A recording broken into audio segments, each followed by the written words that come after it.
बिहार में जारी एसआईआर को लेकर विपक्ष द्वारा उठाए गए वोट चोरी के आरोप ने देश में राजनीतिक हलचल बढ़ा दी है। इस मामले पर मुख्य चुनाव आयुक्त ज्ञानेश कुमार ने रविवार को प्रेस कॉन्फ्रेंस में प्रतिक्रिया दी और साफ कहा कि ऐसे आरोपों में कोई वास्तविक आधार नहीं है। उन्होंने सीधे तौर पर यह भी कहा कि आरोप लगाने वालों को या तो हलफनामा दाखिल करना चाहिए या जनता से माफी मांगनी चाहिए। इस बयान के बाद विपक्ष और चुनाव आयोग के बीच सियासी टकराव और बढ़ गया है। इस विवाद ने विपक्ष और चुनाव आयोग के बीच आमने सामने की स्थिति पैदा कर दी है। अब चर्चा है कि विपक्ष खास तौर पर कांग्रेस मुख्य चुनाव आयुक्त को पद से हटाने का प्रस्ताव ला सकती है, मगर आज हम आपको बताएंगे कि मुख्य चुनाव आयुक्त को हटाने की क्या प्रक्रिया है। नमस्कार, आप देख रहे हैं स्टेट मिरर हिंदी। मैं आपके साथ हूं अवनीश शर्मा। मुख्य चुनाव आयुक्त को हटाने की प्रक्रिया सुप्रीम कोर्ट और हाई कोर्ट के जजों को हटाने जैसे कठिन प्रक्रिया के तहत होती है। संविधान के आर्टिकल 324 में यह सुनिश्चित किया गया है कि सीईसी पूरी तरह स्वतंत्र रहे और राजनीतिक दबाव से मुक्त होकर काम कर सके। उन्हें केवल सामान्य बहुमत से नहीं हटाया जा सकता। इसके लिए विशेष कानून प्रक्रिया अपनाई जाती है जो संसद में शुरू होती है।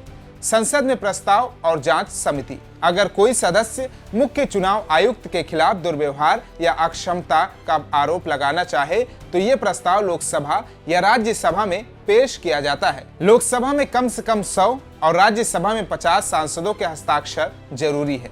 प्रस्ताव को स्वीकार करने के बाद स्वीकार या चेयरमैन 3 सदस्यीय जांच समिति का गठन करते हैं। इस समिति की अगुवाई सुप्रीम कोर्ट के एक जज करते हैं और इसमें हाई कोर्ट के चीफ जस्टिस और एक प्रतिष्ठित न्यायवादी यानी कानून का ज्ञाता भी शामिल होता है। समिति आरोपों की जांच कर रिपोर्ट स्वीकार या चेयरमैन को सौंपती है।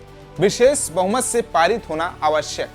जांच समिति की रिपोर्ट में सीईसी दोषी पाए जाने पर प्रस्ताव फिर से संसद में चर्चा के लिए लाया जाता है। इसे सदन में कुल सदस्यों के बहुमत और उपस्थित या मतदान करने वाले सदस्यों के 2/3 बहुमत से पास करना अनिवार्य है। इसे विशेष बहुमत कहते हैं। एक सदन में पारित होने के बाद इसे दूसरे सदन में भी वही प्रक्रिया के तहत पास कराना होता है।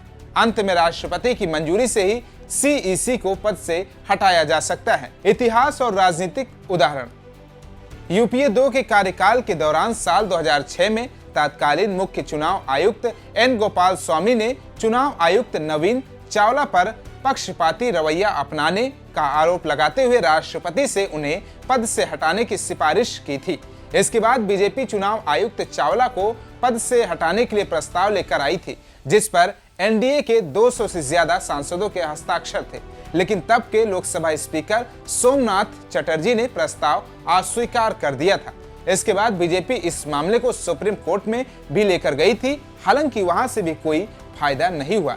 ऐसे में देखना दिलचस्प होगा कि क्या कांग्रेस अपने सहयोगियों को ऐसा किसी प्रस्ताव के लिए सहमत करने में सफल हो पाती है। प्रस्ताव आने के बाद उसे किस सदन में पहले पेश किया जाता है, ये भी तय होना है। इसके अलावा प्रस्ताव आने के बाद स्पीकर या चेयरमैन की भूमिका भी अहम हो जाएगी, क्योंकि चेयर के पास ही उस प्रस्ताव को मंजूरी या खारिज करने का अधिकार होता है।